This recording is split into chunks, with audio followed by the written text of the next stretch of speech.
तो यहां पर प्राथमिकता का सवाल भी है। ये सवाल कांवड़ का, हिंदू मुसलमान पर ये खामखा का जो घमासान है, ये भी एक अहम मुद्दा है। लेकिन रोजगार, टैक्स, महंगाई, आम आदमी की आमदनी, ये भी बड़ा मुद्दा है। और ये बजट सत्र है, इसमें AK वाजपेयी कह रहे हैं, प्रोफेसर नवल, कि विपक्ष को वो समन्वय, तालमेल बिठाने की जिम्मेदारी आपकी है कि पहले बजट की भी बात कर लें, बाकी मुद्दों पर भी चर्चा हो जाए।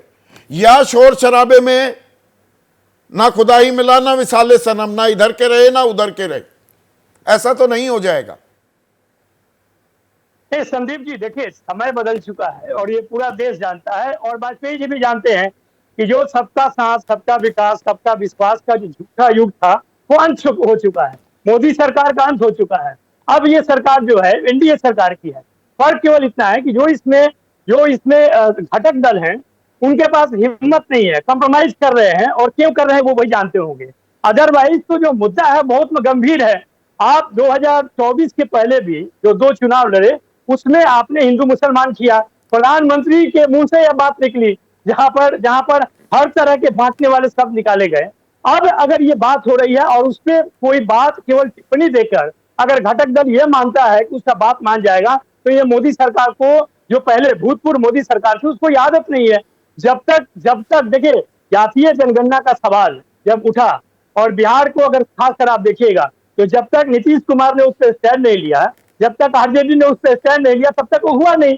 यहाँ तक कि जब स्टैंड लेने के बाद जातीय गणना कराई गई, उस समय भी आप देखेंगे कि यह सरकार जो केंद्र में है, अभी मुखिया है सरकार का, वो कोर्ट में, सुप्रीम कोर्ट में गई उसका विरोध करने के लिए। तो इस तरह के मानसिकता वाले जो लोग अगर शासन में हैं, तो जब तक गठबंधन दल के जो घटक दल है वो उनको मुद्दे पे नहीं लाएंगे, तो विपक्ष तो सामने में है। चरणबद्ध तरीके से उठा पाएगा क्या विपक्ष? देखिए, देश, अभी सवाल यहां पर यह आ जाता है, हिंदू मुसलमान नहीं होना चाहिए, इससे कोई इनकार नहीं कर सकता। दरअसल मैं इस बात पर, जो आप तर्क दे रहे हैं AK वाजपेयी या KC त्यागी, मैं आपके साथ हूं।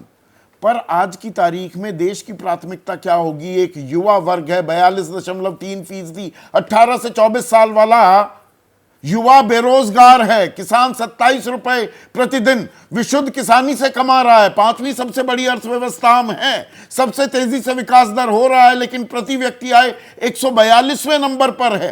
तो क्या ये कंसर्न्स एड्रेस होंगे? बजट सत्र है ये, वो प्राथमिकता तय करने का दबाव भी क्या आप बनाएंगे? जी बिल्कुल। देखिए, हम तो कह ही रहे हैं कि रोजगार पे हम अड़े हैं और डटे हैं। बिहार में हमने करके भी दिखाया है।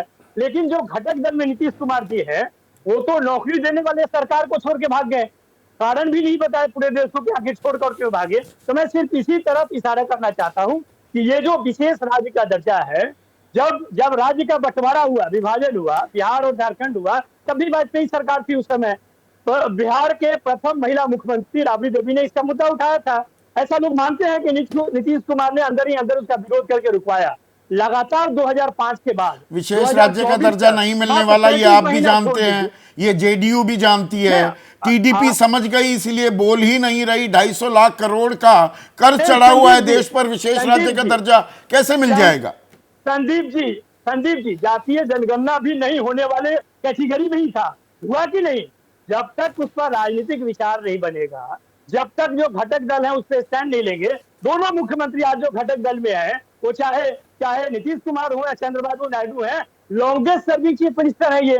अगर इनको ये समझ में नहीं आता है कि राज्य का हित कब और कैसे होगा, और अभी से बेहतर समय हो नहीं सकता है, क्योंकि मोदी सरकार नहीं है, NDA सरकार है, नंबर 1। और अभी जो वाजपेयी जी बोल रहे थे कि SC/ST एक्ट का डाइल्यूशन और 13 पॉइंट रोस्टर को वापस लेना, वो उनके कहने से नहीं हुआ था। अखिल भारतीय स्तर पर जो विरोध हुआ था, जिसका नेतृत्व सब विपक्षी दलों ने किया था, उसके कारण वो वापस लिए गए थे। तो मतलब ये जो बजट सत्र है ये बहुत अहम होगा।